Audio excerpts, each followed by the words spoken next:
All right, we're doing something a little different today. We're going to move past the theory and go straight inside the mind of a hacker. We're going to deconstruct a cyber attack, step by step, using what are essentially the attacker's own mission logs. It really sounds like something out of a movie, doesn't it? But believe me, it happens way more often than you'd think. So the big question for us today is, how? How does one person go from having zero access to completely owning a digital storefront in less time than it takes to order a pizza? Well, we're about to find out. We're going to follow their tracks and see exactly how this digital heist went down. Let's get into it. So, every story has a setting, right? Ours is this place, the OWASP Juice Shop. It's a modern-looking e-commerce site. On the surface, it looks totally fine, completely normal. But underneath all that, it is just riddled with hidden critical flaws. And that makes it the absolute perfect target for our breakdown.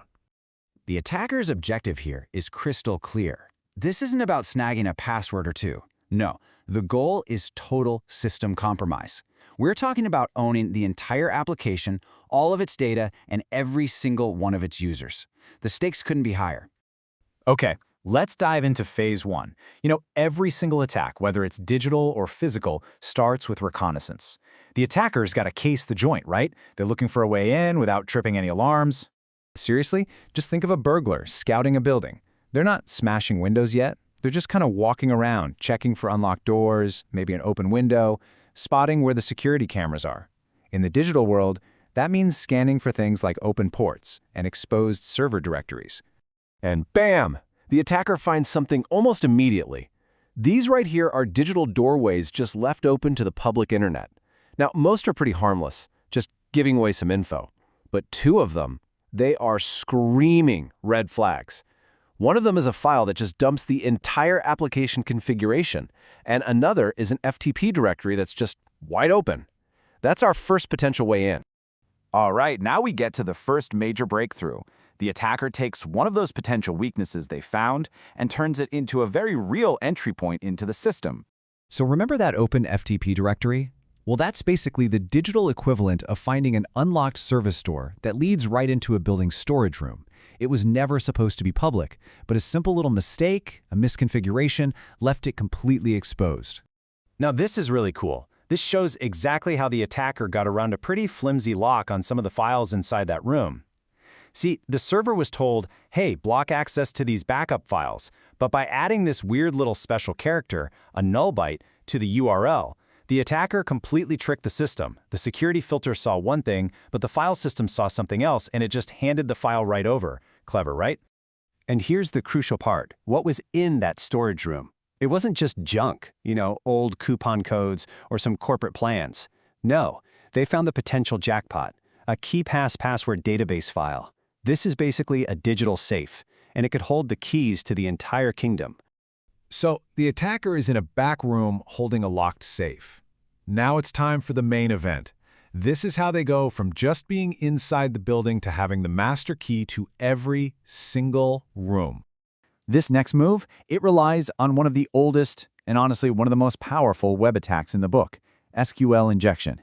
Instead of trying to pick the lock, it's more like whispering a magic phrase that convinces the lock to just open itself. So check this out. On the left, you see a normal login. On the right, that's the attacker. Instead of a real email, they use that strange bit of code. That's the magic phrase. It just breaks the database's logic. It basically tells the system, hey, ignore the email, just give me any account where the statement 1 equals 1 is true. And since 1 always equals 1, the database just logs them in as the very first user it can find. And who is that? The admin. And of course, it worked perfectly. The database was totally fooled. Not only did it log the attacker in as the admin, but the server then handed over a token that had the admin's password hash in it. Now, a hash is kind of like a scrambled password, but this was a weak, old-school hash, super easy to reverse. It was cracked instantly to admin123, and just like that, game over for that password. But here's the kicker. Getting the admin password, that wasn't even the final goal. The attacker used a similar SQL injection trick, but on a totally different part of the site to go after an even bigger prize. This is what they were really after. By injecting a malicious query into the product search bar, of all places, the attacker convinced the database to forget about searching for juice and instead just dump its entire user table. Every email, every password hash, all of it. Think about that. In one single web request, which took probably less than a second to run, the attacker stole the credentials for all 22 users on the platform. Just to put that into perspective for you, security pros rate vulnerabilities on a scale from 0 to 10. This specific flaw, the SQL injection that allowed this data dump, scores a 9.8. That's critical. It is about as dangerous as a web vulnerability can possibly get. So after all that, what does the final score look like? Let's take a look at the attacker's own mission timeline to see how this all played out. This, to me, is maybe the most shocking part. Just look at the timestamps. From the initial scans finishing at 7:14 p.m. to full exploitation being done at 7:58 p.m.